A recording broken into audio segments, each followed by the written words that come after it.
Hello dear students, तो आपसे एक स्वागत है आपका अपना YouTube channel omega with miracle YouTube channel पे। तो आज की क्लास हम बात करेंगे पी ब्लॉक एलिमेंट्स का, यानी कि क्लास 12 केमिस्ट्री है ना।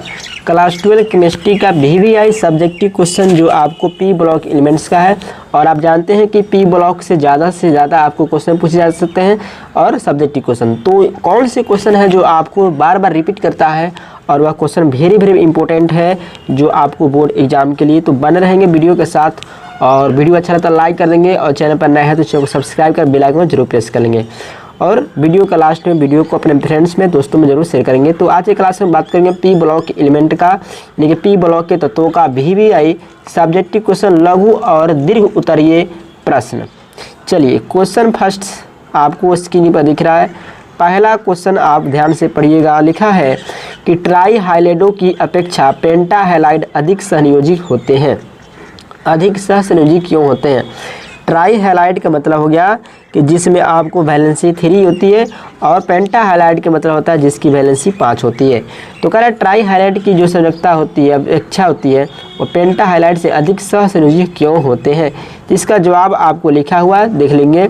केंद्रीय परमाणु की जितनी अधिक धनात्मक ऑक्सीकरण अवस्था होगी उसकी ध्रुवण क्षमता उतनी ही अधिक होगी, जिसके कारण केंद्रीय परमाणु और हैलोजन परमाणु के मध्य बने बंध का सहसंयोजी लक्षण बढ़ जाता है। पेंटा हैलाइड में केंद्रीय परमाणु +5 ऑक्सीकरण अवस्था में है, जबकि ट्राई हाइलाइड में यह +3 ऑक्सीकरण अवस्था में है। अतः ट्राई हाइलाइड की अपेक्षा से पेंटा हाइलाइड अधिक सहसंयोजी होते हैं। तो इसका जवाब आपको राइट मिल गया। वीडियो को पॉज करके आप लिख सकते हैं। दूसरा क्वेश्चन है कि वर्ग 15 के तत्वों के हाइड्राइडों में BiH3 सबसे प्रबल अपचायक क्यों है? यानी कि वर्ग 15 के जो एलिमेंट्स हैं उसके हाइड्राइड में जो बेरिलियम हाइड्राइड्स है ना, बिस्मथ हाइड्राइड है, बेरिलियम नहीं है, बिस्मथ है। बिस्मथ जो हाइड्राइड है वो सबसे प्रबल अपचायक क्यों है? तो इसका आंसर है कि वर्ग 15 के सभी तत्वों में जो आपको बिस्मथ परमाणु है सबसे बड़ा है। अतः Bi बॉन्ड H, यानी कि बिस्मथ और हाइड्रोजन के आबंध की दूरी सबसे अधिक है, और इनके बंध वियोजन एथैल्पी सबसे कम है। यही कारण है कि BiH बॉन्ड वर्ग के दूसरे हाइड्राइडों की तुलना में आसानी से टूट जाता है, जिसके कारण BiH3 सबसे अधिक क्या है? प्रबल अपचायक है। चलिए नेक्स्ट क्वेश्चन देखते हैं। नेक्स्ट क्वेश्चन आपको थर्ड नंबर क्वेश्चन है कि डाई नाइट्रोजन जिसको हम बोलते हैं N2, डाई नाइट्रोजन जिसको बोलते हैं N2 कमरे के ताप पर कम क्रियाशील क्यों है ना। तो यहाँ पर आंसर लिखा है, आपको लिखा गया है कि आप जानते हैं कि नाइट्रोजन के बीच में ट्रिपल बॉन्ड होता है। नाइट्रोजन जो है ट्राईवैलेंट होता है। तो नाइट्रोजन के बंध की जो उच्च बंध होती है, उच्च बंध एथैल्पी के कारण, यानी कि नाइट्रोजन के बीच जो बॉन्ड हाई इन्फिनिटिव जो एनर्जी होती है, इसके कारण डाई नाइट्रोजन कमरे के ताप पर काफ़ी क्या है? इनर्ट है, काफ़ी क्या है? अक्रिय गैस है, यानी कि कम क्रियाशील है। ठीक है।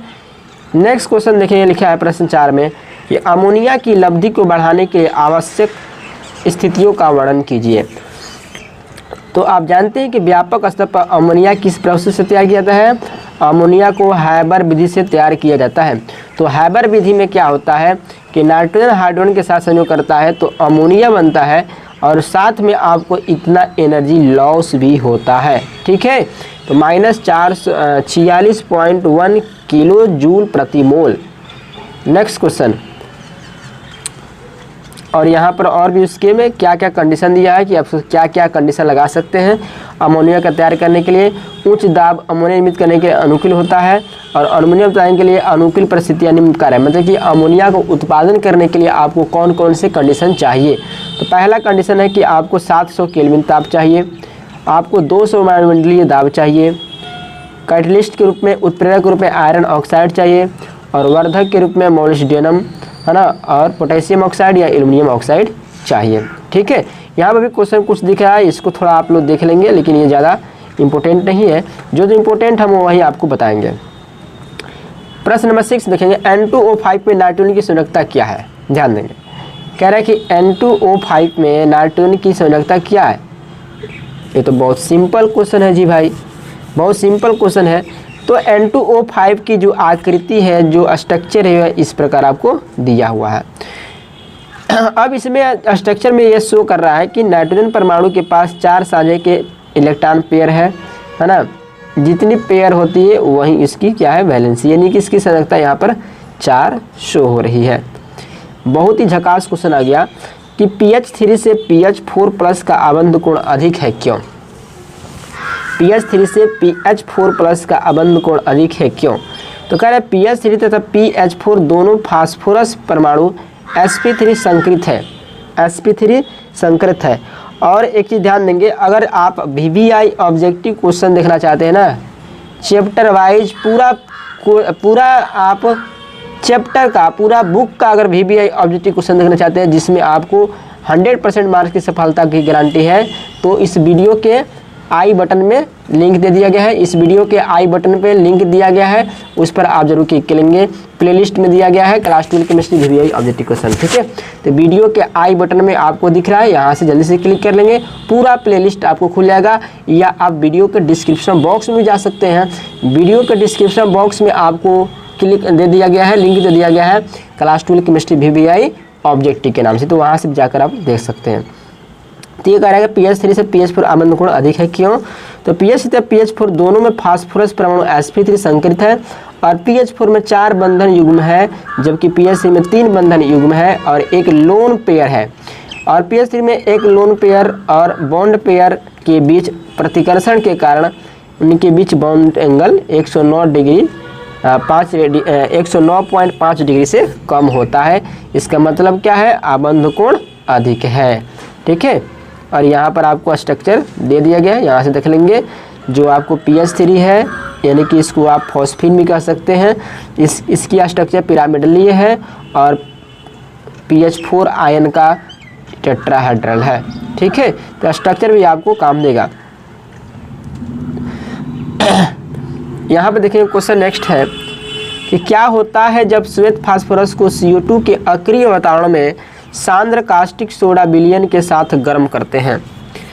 कह रहे कि अगर हम श्वेत फास्फोरस को, यानी कि उजला फास्फोरस को CO2 के साथ बिना एयर के प्रेजेंट में अगर कास्टिक सोडा, जिसको हम लोग NaOH बोलते हैं, कास्टिक सोडा सोडियम हाइड्रोक्साइड को प्रेजेंट में हीट करते हैं तो क्या बनता है?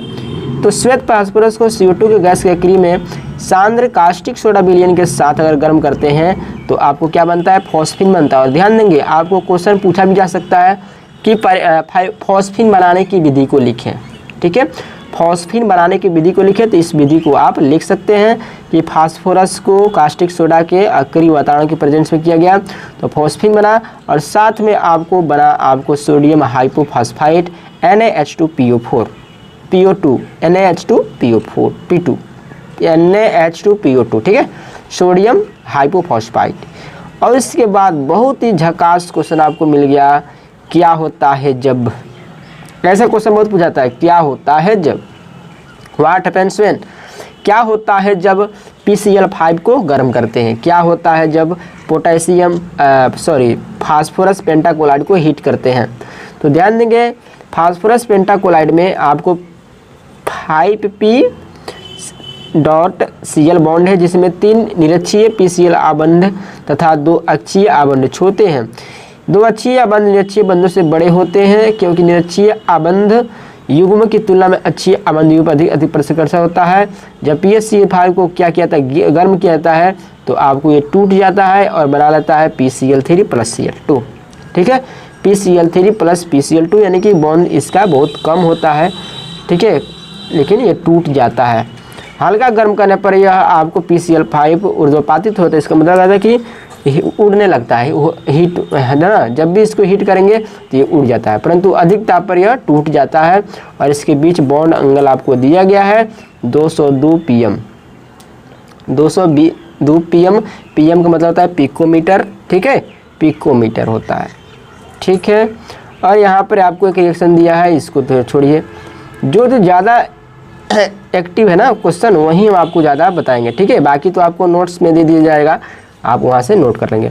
H3PO4 की क्षारकता क्या है, देखेंगे। H3PO4 जिसको आपको फास्फोरिक एसिड कहते हैं, इसका आपको स्ट्रक्चर ये दिया गया है, फास्फोरस में OH OH सिंगल बॉन्ड से है और फास्फोरस और ऑक्सीजन डबल बॉन्ड से ज्वाइंट है।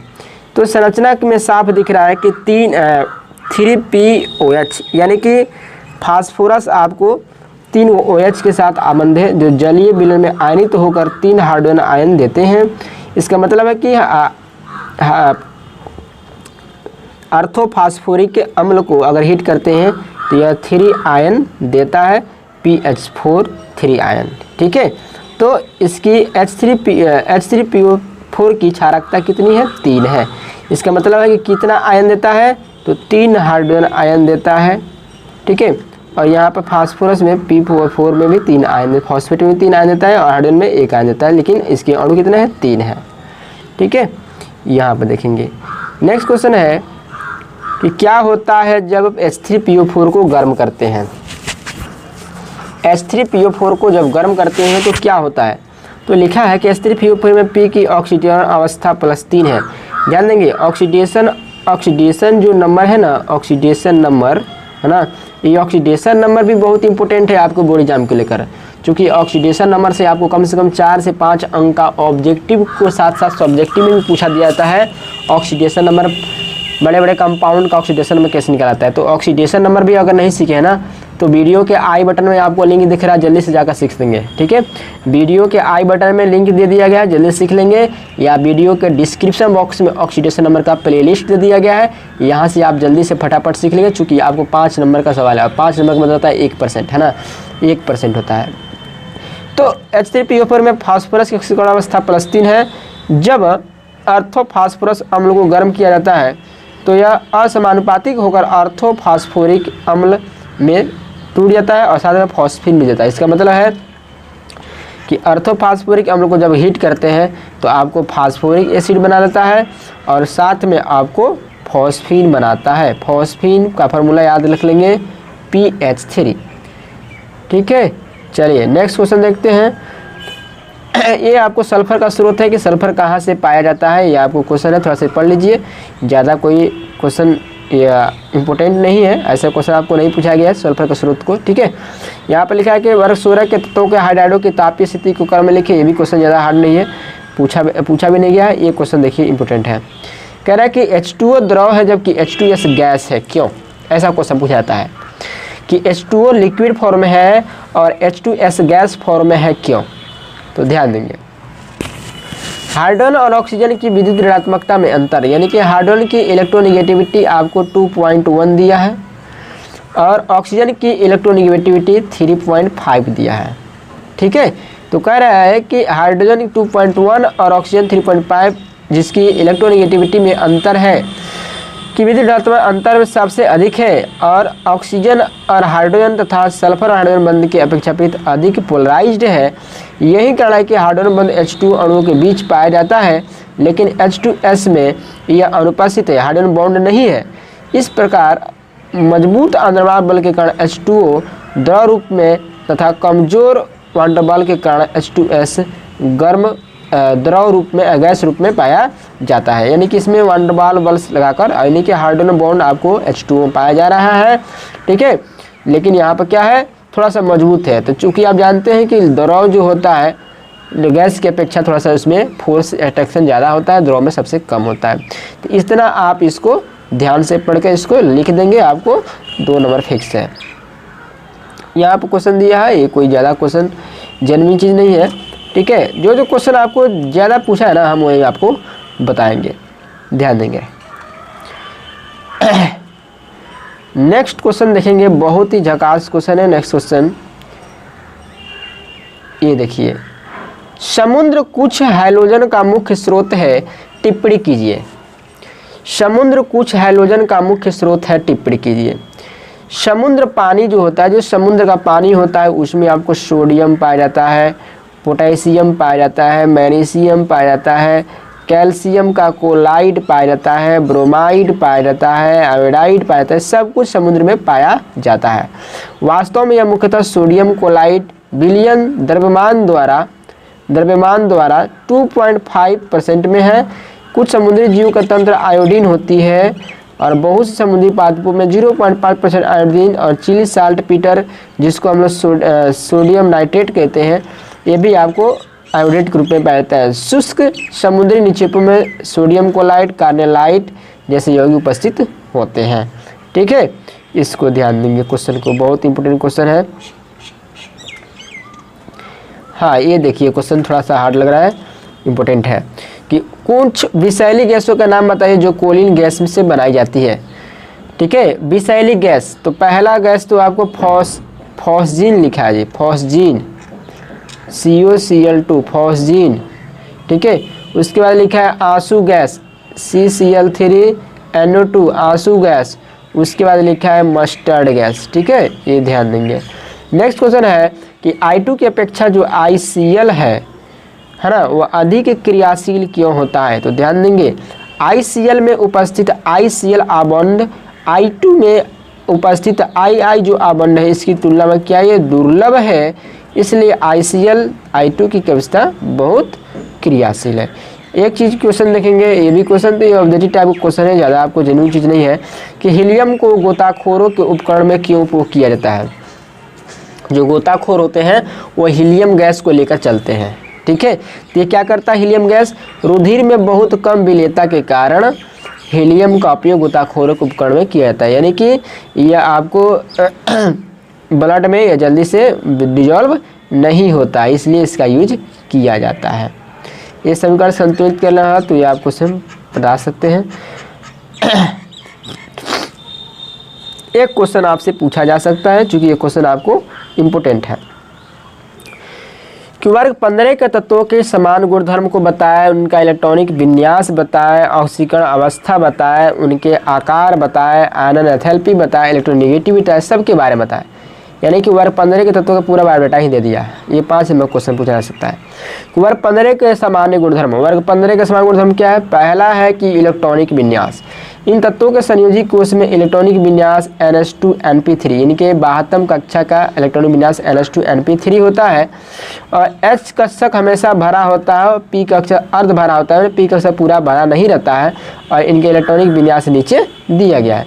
यानी कि जो वर्ग 15 का जो तत्व है जिसमें आपको नाइट्रोजन आता है, फास्फोरस आता है, आर्सेनिक आता है, एंटीमनी आता है, बिस्मथ आता है, इनका इलेक्ट्रॉनिक विन्यास आप देख रहे हैं यहाँ पर दिख रहा है। ठीक है, यानी कि s ऑर्बिटल्स पूरा भरा हुआ है और p ऑर्बिटल्स में 3 एगो है, जबकि 6 गो होता है, 3 एगो दिया था, अर्ध भरा है।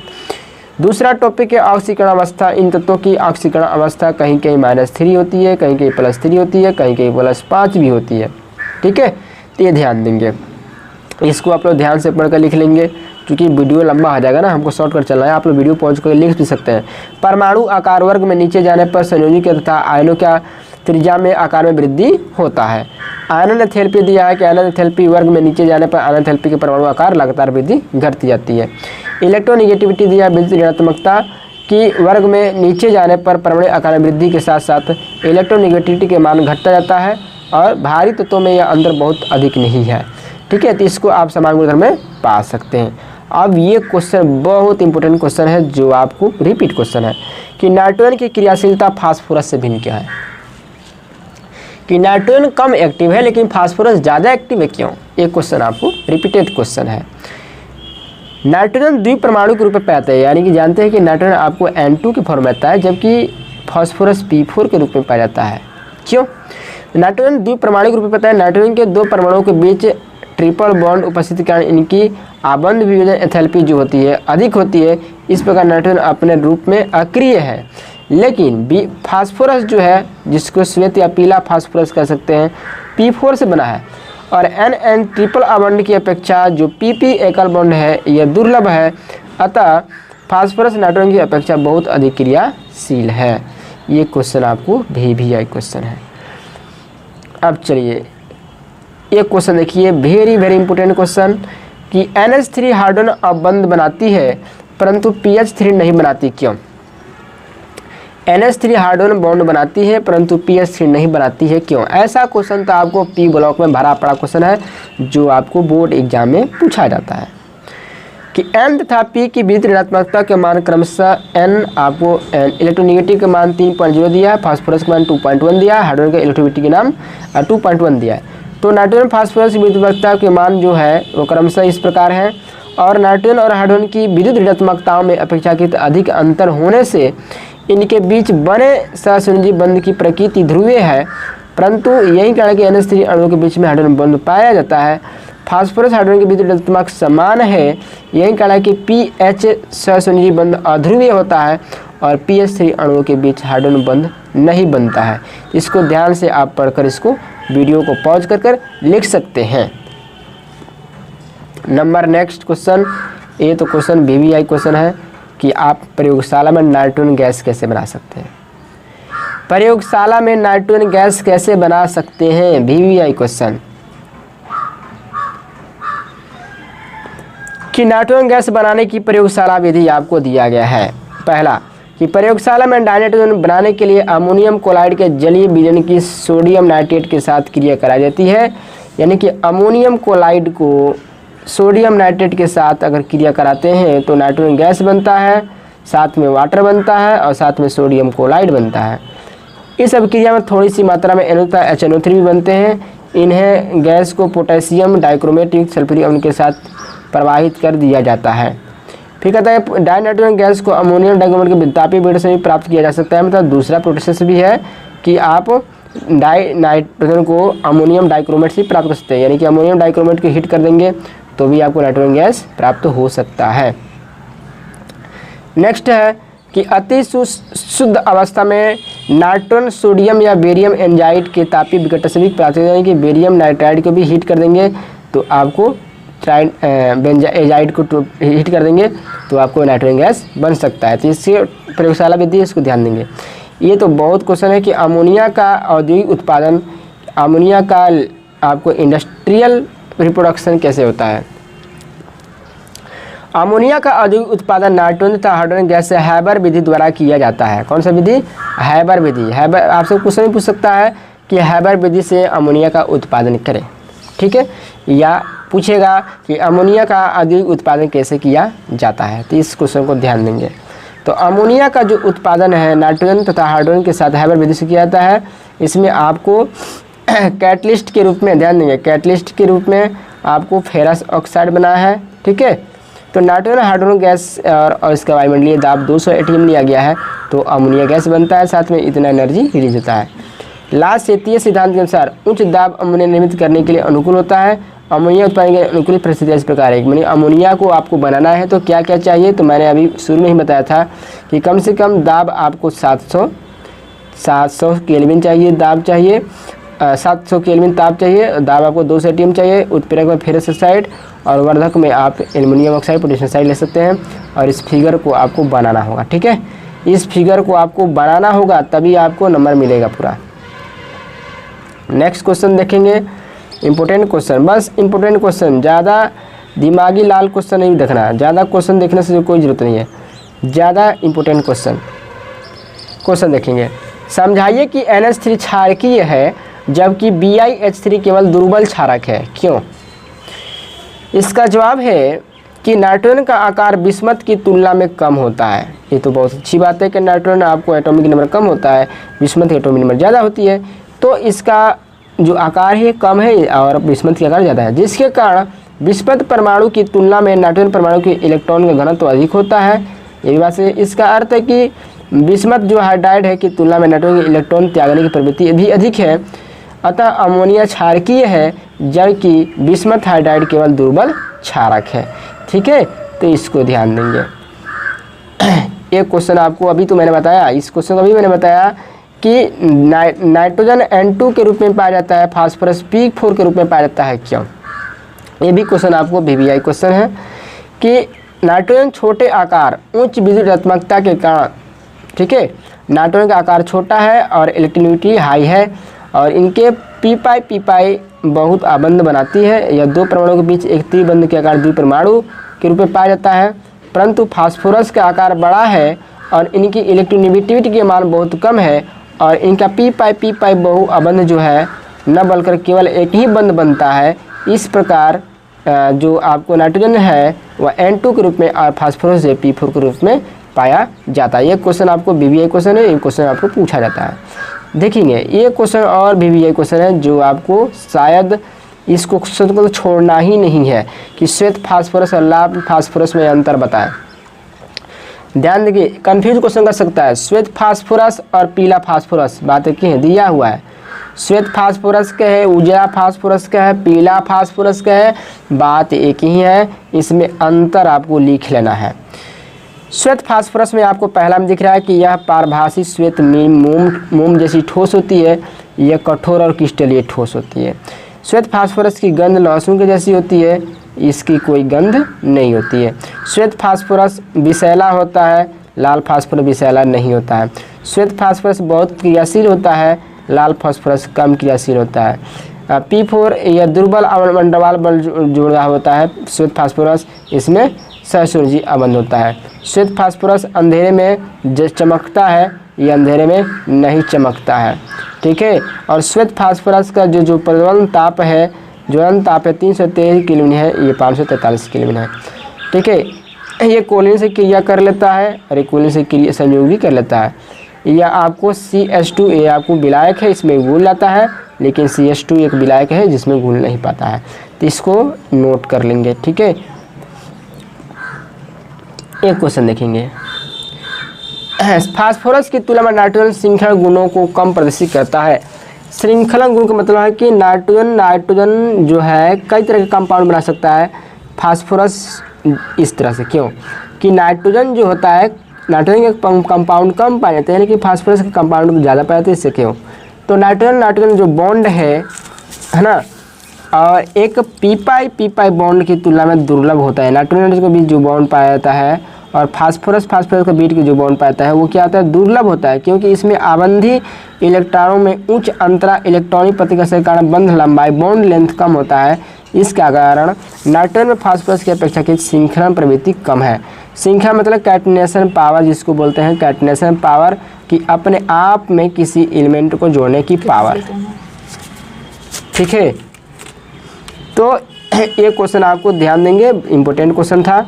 नेक्स्ट क्वेश्चन ध्यान देंगे। अब हम आपको कौन सा क्वेश्चन बताने वाले हैं, ध्यान देंगे। क्वेश्चन है, क्यों डाई ऑक्सीजन एक गैस है और जबकि सल्फर एक ठोस है? कह रहा है कि N2 गैस है, सल्फर ठोस है, क्यों? तो इसका जवाब यहाँ पे लिखा हुआ है, आप ध्यान से इसको पढ़ सकते हैं। ये सब क्वेश्चन जो है ना ज़्यादा पी बॉन्ड पर ही आपको क्वेश्चन दिया जाता है ना।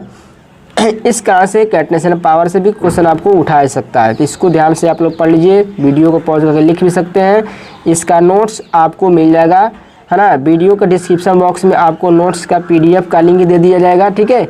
वहाँ से आप उसको डाउनलोड करके कॉपी करके नोट में लिख सकते हैं, ठीक है। तो कौन से एरोसोल ओजोन को क्षय करते हैं? यहाँ पर क्वेश्चन 29 क्वेश्चन दिया है कि क्लोरोफ्लोरो जो कार्बन होता है CCl जो 4 होता है, ठीक है। क्लोरोफ्लोरोकार्बन जो होता है यह आपको कार्बन और फ्रियोन, नाइट्रोजन और सल्फर के ऑक्साइड होते हैं जो ओजोन से क्रिया करके क्षय करते हैं। तो ओजोन का फार्मूला आप जानते हैं कि O3 होता है, ठीक है, O3 होता है। तो कौन से एरोसोल्स ओजोन का क्षय करते हैं? ओजोन का क्षय करते हैं। तो यहाँ पर आपको क्लोरोफ्लोरोकार्बन, फ्रियोन, नाइट्रोजन और सल्फर के जो ऑक्साइड हैं ओजोन से विक्रिया करके इसका क्षय करते हैं। तो इस तरह से क्वेश्चन आपको दिया गया है। नीचे आपको क्वेश्चन और दिखा रहे हैं कौन सा इंपॉर्टेंट क्वेश्चन है, ज़्यादा इंपॉर्टेंट क्वेश्चन नहीं है, ये भी क्वेश्चन है। ये क्वेश्चन आपको इंपॉर्टेंट है कि हैलोजन प्रबल ऑक्सीकारक क्यों होते हैं? हैलोजन जो है प्रबल ऑक्सीकारक क्यों होता है? तो इसका जवाब है कि एक इलेक्ट्रॉन तत्काल प्रतिग्रहण कर लेने की प्रकृति के कारण हैलोजनों की प्रबल ऑक्सीकरण प्रवृत्ति होती है और कम आबंध वियोजन, एंथैल्पी, हाई इलेक्ट्रोनेगेटिविटी और इलेक्ट्रॉन गेन लब्धि के कारण हैलोजन प्रबलता से इलेक्ट्रॉन ग्रहण करने की प्रवृत्ति रखते हैं, ठीक है। तो ये आपको शो करना पड़ेगा तभी आपको नंबर में मिलेगा। अब क्वेश्चन देखेंगे, हैलोजन रंगीन क्यों होते हैं? ये क्वेश्चन भी बहुत इंपॉर्टेंट क्वेश्चन है कि हैलोजन रंगीन क्यों होते हैं। तो यहाँ पे भी क्वेश्चन आपको दिख रहा है, इसको आप लोग ध्यान से पढ़ लीजिए, लिख लीजिए वीडियो को पॉज करके, ऐसे तो आपको नोट्स मिलेगा ही, ठीक है, ध्यान देंगे। यहाँ पर ऑक्सीडेशन अवस्था मैंने आपको पहले ही बता दिया था कि ऑक्सीडेशन अवस्था नहीं सीखे हैं, तो आप सीख लेंगे। ऑक्सीकरण अवस्था, ऑक्सीडेशन नंबर, ठीक है। ऑक्सीडेशन नंबर अगर आप नहीं सीखे हैं तो सीख लेंगे। इसी चैनल के इसी वीडियो का डिस्क्रिप्शन बॉक्स में लिंक दिया गया है, ऑक्सीडेशन नंबर का प्लेलिस्ट दिया गया है, एक एक करके वीडियो को आप देख लेंगे, सीख लेंगे। कम से कम आपको 5 नंबर मिलेगा, ठीक है। ये मैंने पहले भी बोल दिया था। और VVI ऑब्जेक्टिव क्वेश्चन देखा जाता है तो वीडियो के डिस्क्रिप्शन बॉक्स में भी आपको लिंक दे दिया गया। VVI ऑब्जेक्टिव का क्वेश्चन ये भी आपको लिंक नीचे दे दिया गया है, ठीक है, ध्यान देंगे। और सब्जेक्टिव क्वेश्चन का भी लिंक आपको दे दिया जाएगा। तो यहाँ पर ध्यान देंगे कि कह रहा है कि ऑक्सीकरण अवस्था क्या है। तो ऑक्सीकरण अवस्था निकालने का हम सब आपको ट्रिक बताए हुए हैं, क्योंकि यहाँ पर भी हम आपको बता सकते हैं, ठीक है, यहाँ पर भी आपको बताया जा सकता है। लेकिन यहाँ पर किसकी ऑक्सीकरण अवस्था निकाली है, तो सिर्फ फास्फोरस की निकाली है। किसकी निकाली है, फास्फोरस की। तो फास्फोरस में आपको H3, जैसे पहला क्वेश्चन है H3PO4 में, H3PO4 में तो जिसको निकाला जाता है ना उसको X माना जाता है। तो फास्फोरस X माना। और हाइड्रोजन की वैलेंसी आप जानते हैं कि A1 होती है, तो 1 × 3 फास्फोरस को मैंने माना X। ऑक्सीजन की वैलेंसी -2 होती है, तो -2 × 3, और यह एक न्यूट्रल कंपाउंड है, 0 के बराबर कर देंगे। तो 3 + x - 6 = 0, और x बराबर आ जाएगा +3, ठीक है।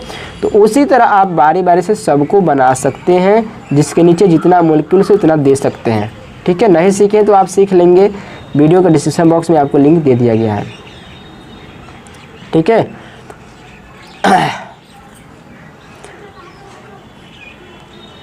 और क्वेश्चन आपको एक चीज़ क्वेश्चन और अभी आपसे पूछा जाता है ऑब्जेक्टिव में, कभी कभी ऑब्जेक्टिव क्वेश्चन पूछा जाता है जेनॉन के जितने भी कंपाउंड है ना, जेनॉन के अधिकांश कंपाउंड ध्यान देंगे। ये जेनॉन है, जेनॉन ऑक्सीफोलाइड, जेनॉन फोलाइड, जेनॉन हेक्साफोलाइड, ये जो क्वेश्चन है ना, इसका थोड़ा आप लोग स्ट्रक्चर देख लेंगे, किसकी आकृति क्या होती है।